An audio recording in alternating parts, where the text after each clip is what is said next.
Here you can see the date that the battery was expired.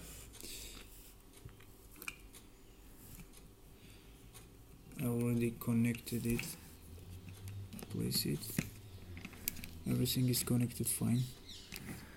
Or you can see.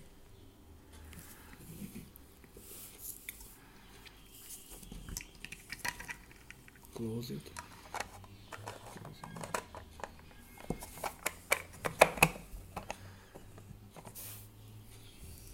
And I'm spinning.